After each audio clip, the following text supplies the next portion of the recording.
Yo, what's good, YouTube? Appreciate you if you checking out this video right now. Just gonna be giving my insight on the Hurricane Ian. Basically the devastating effects that it left.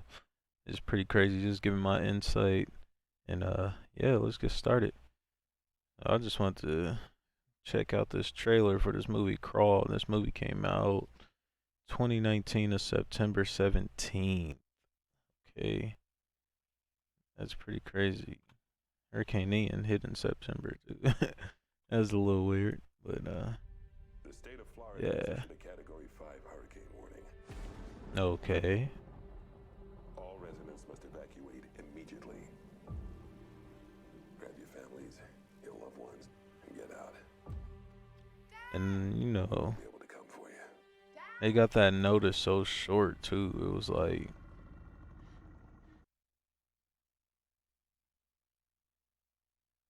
hey, yeah, looks a little crappy to me.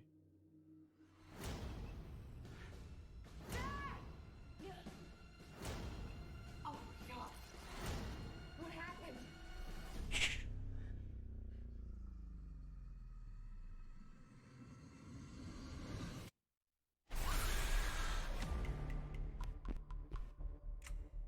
Haley, are you hurt? I'm fine. Hello, can anybody hear me? It's exactly what it looked like. Something like this happened, bro. Please send help! For those people that got left behind, bro, I would not doubt that they were dealing with this exact situation. In less than an hour, we'll be underwater! Banging on the pipes blurs their senses. I can distract them for you. And just think, like, there's some big crocs out there. Look at that. You need to go now. I'm not leaving you here.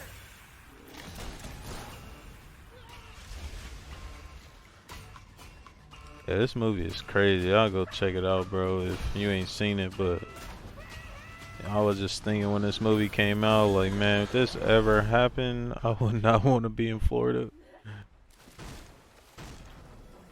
Just look at this, bro. Just imagine.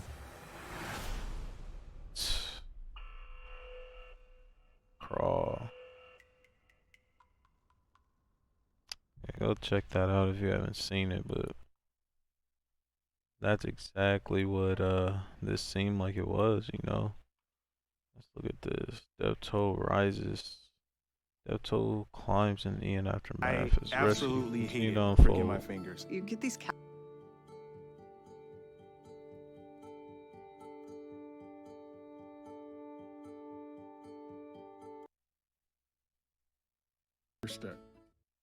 We are now 5 days removed from the hurricane's landfall. Rescue efforts right now still ongoing. I'm in Matlacha this morning. This is the entry point to Pine Island just over my shoulder. Everything here is Look at buckled. that, bro. Look at this road and bridge. Layers of asphalt folded over each other here. Like, this look like Florida just got bombed or something. Like, look at this aftermath. Ain't nothing, barely stuff standing. So much stuff still underwater. Like, whoever was here, I hope everybody evacuated, because they was there. I don't think they made it. It's no possible way, bro. With the crocs, they said sharks was in the water. Like, it's crazy. If you stay behind for this, then I don't know what you thought you were staying behind for, but nothing but death, you know. What is going on as residents have put together a makeshift plank using metal aluminum ladders and also wood to get over to Pine Island so they can then walk another mile and a half. All of this right now as first responders are going by chopper and boat trying to rescue those in need with time of the essence.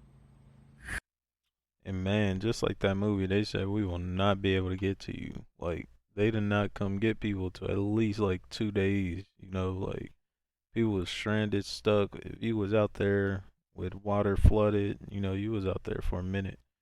You ain't have no help around you, you know, you only had yourself, whatever you had. So it's like right now, it's it's crazy, bro. To me, it's like some 2012 stuff. Like, there's no help. The craziest disasters hitting you, you know, you just got to be prepared for anything right now. This is crazy. In the aftermath of Hurricane Ian, round-the-clock rescues have been going on for days. Rick, can we get you out of here, all right? From the air and the water, first responders trying to help desperate residents. The death toll now approaching triple digits, nearly half of them Triple in Lee digits, County. you hear that? Search and rescue teams combing islands cut off. At first they said it was like 54 people. We knew that was Pine not Island, true. looking for survivors. Knew it couldn't be. A chorus of Only questions 50 people. surfacing about why I'm gonna Lee say County it's didn't at issue least like mandatory evacuations couple until hundreds Tuesday of people, morning, man. one day before Ian hit. You hear that? They didn't issue the warnings till one day before it hit. One day. Like, you gonna make your mind up in 24 hours? Like, that's a hard thing to do. Like, you know, like, for you to just say, okay, we gonna get up, we gonna leave in 24-hour notice. Like, that's a hard decision to make. You know, you might want to stay behind. You might want to protect whatever you have. You might, you might not be thinking clearly, but you only got 24 hours to think on your best move. So, if you don't have that discernment to get up out of there, most likely those people stayed and, they witnessed something, devastating and terrifying, be swallowed by water, surrounded by water, and I know what's in it. That's terrifying, especially Florida, land of the Crocs, like it ain't nothing to play with right there. The sheriff blaming the storm's constantly shifting track. There are indications that Lee County's comprehensive emergency management plan was ignored. I'm going to cut you off before we even go any further. We did what we had to do at the exact same time. I wouldn't have changed anything. By Monday night, the National Hurricane Center warned areas in Lee County, including Fort Myers, were in danger of life-threatening storm surge. But the county didn't start ordering evacuations until the next morning. Wow. They was delayed with them. They was delayed. You see it, bro. They delaying. They not letting you know exactly what's going on. They was taking their time, because they want this to happen. This population control, it's all part of the plan. You know what I'm saying?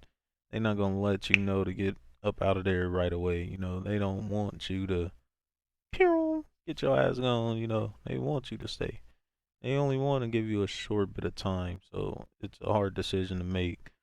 And, the people that did stay, they probably did lose their lives. So, that short notice was not convincing enough, because usually if it's something serious, they're going to tell you a couple days before. If you really serious about it, they're going to let you know in advance. Like, they're not going to tell you, oh, you know what, it's one day, I think you guys should all leave life-threatening surge.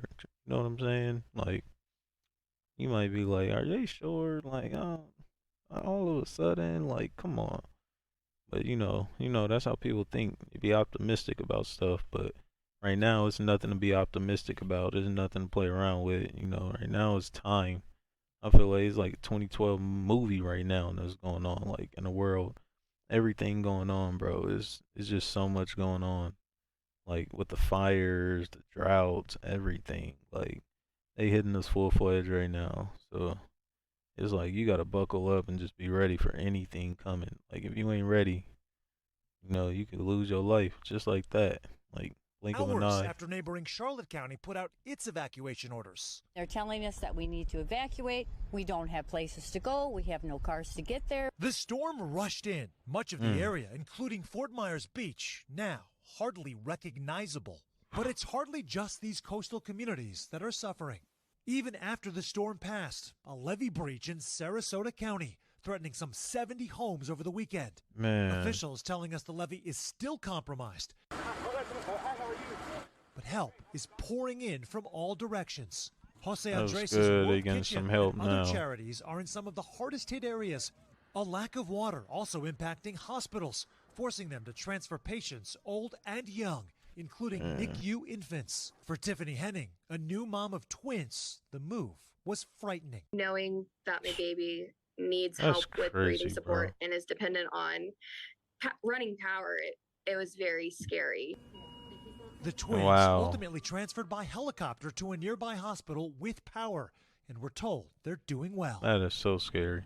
And some good news from Lee Health this morning. They inform us that conditions have improved considerably within the last 48 hours at their hospital's water pressure levels right now normalizing. This, as I'm told from crews here this morning right now, that they're going to be building this road again in the next 3 days. That, as President Biden is expected to tour this area on Wednesday. Savannah, back to you. All right, Sam, thank you very much. Wow. Yeah, bro, so you see that, the aftermath is just crazy. Like, it's not what people thought it was gonna be. Like, no one thought it could get that bad. You know what I'm saying? Let's just look at this. Florida wakes up to Hurricane Ian destruction. I'm gonna play 1,000 ads now.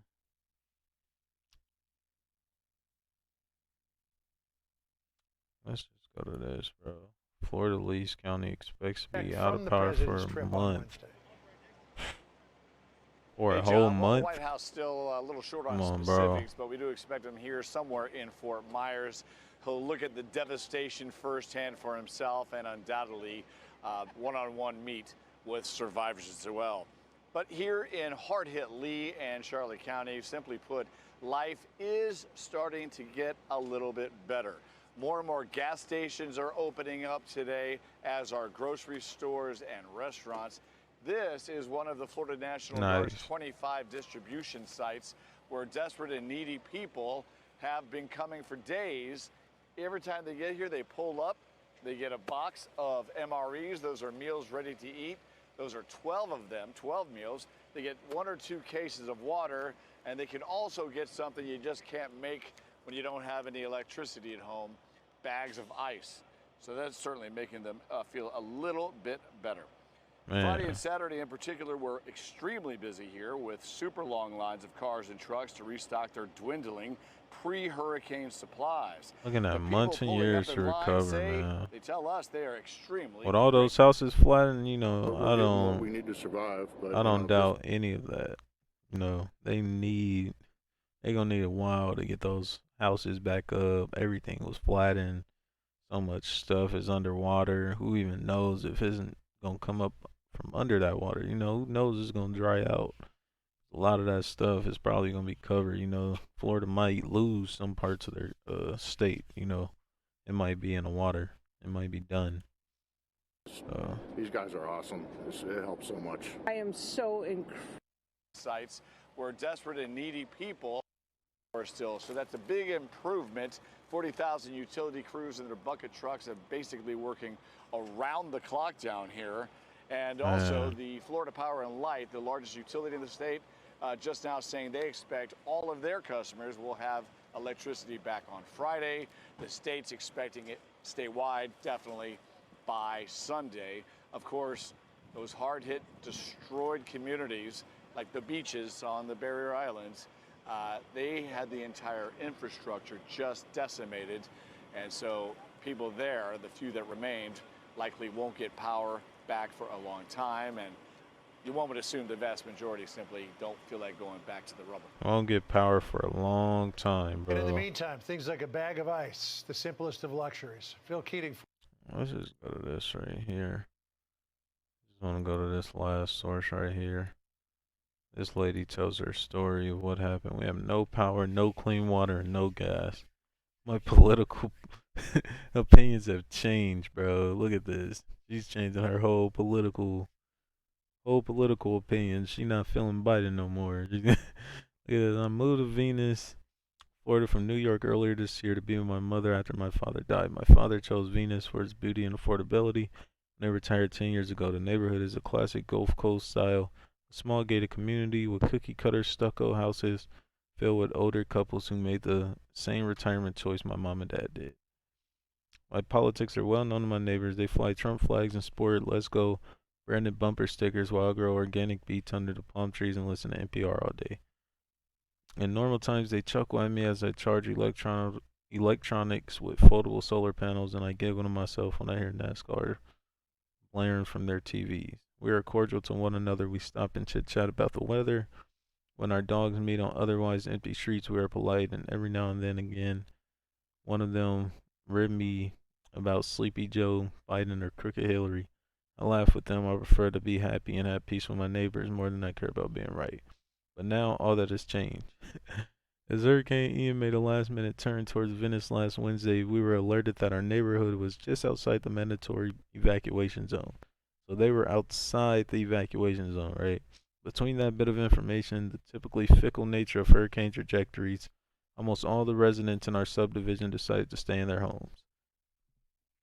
So bad intel. So they stayed in their homes. They thought they would be okay, which most of them probably were, but it seems like they got hit pretty bad too. The day before landfall, the usually dormant neighborhood was suddenly alive. Snowbirds, retirees who split their time between northern states in the summer and Florida in the winter, yet to make it south, called to ask their Florida neighbors to help put up storm shutters, sandbag the doors, cut their screens to reduce damage, and we did. People who were making the last minute food, gas, or water runs checked in others to see if they needed supplies and got enough for whomever was lacking. The Herculean effort of hurricane preparation was divided and conquered. In the work, we learned more about each other, laughed, and voiced our fears about the storm ahead. And see, that right there, that's what people are going to have to do. People are going to have to band together right now because whatever's coming, whatever's going to hit us, there's not going to be no time for mayhem, to be fighting each other, going against one another. People are going to have to help each other. People are going to have their heart chakra open. People are going to have to be able to, trust their fellow neighbor to help them out. And, we all have to do the same thing if you want to survive this. Because if not, you're going to perish. You're going to be gone. If you want to act like all selfish and stuff, that's going to drive people to be crazy and, try to come take whatever you have or this and that. So, be a caregiver, be someone that's going to help. And, you have to be a team player in situations like this because all of your lives is on the line. Like, you know what I'm saying? Like, if you want to be stingy, you want to be, evil, you don't want to help people, you probably going to perish in whatever these disasters is coming next because, you don't have it in your heart. You're not in the right spot in your heart.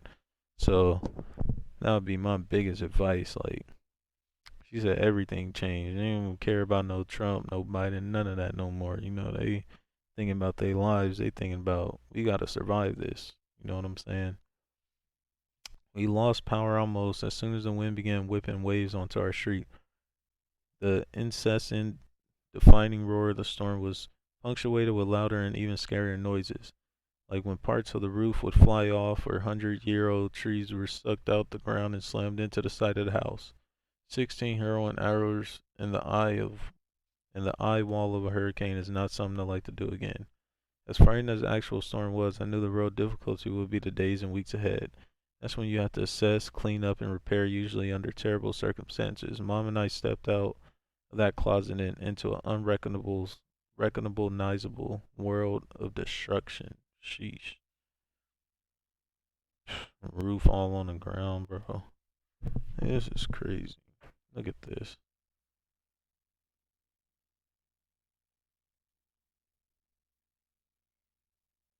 Look at this, bro.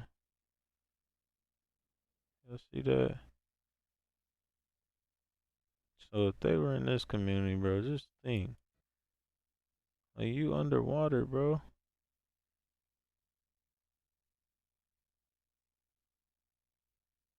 You underwater for sure.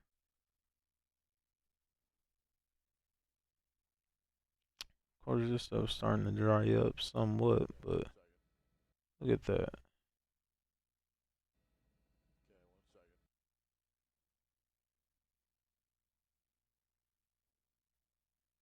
Could be the deadliest hurricane in Florida's history, bro. And they got a 1 day notice. Like, come on. Some places got a 1 day notice for the deadliest hurricane ever. Like, come on, man. Part of that is them to blame, because they didn't notify people right.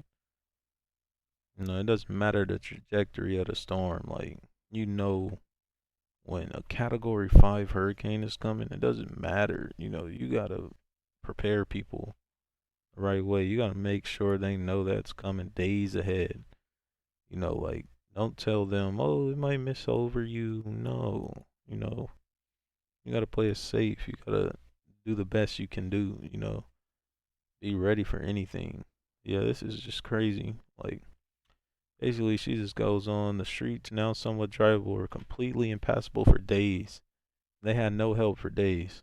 Many were deeply flooded with fish swimming in them and gator warnings issued for residents to steer clear of water for fear of storm survivors becoming lizard lunch.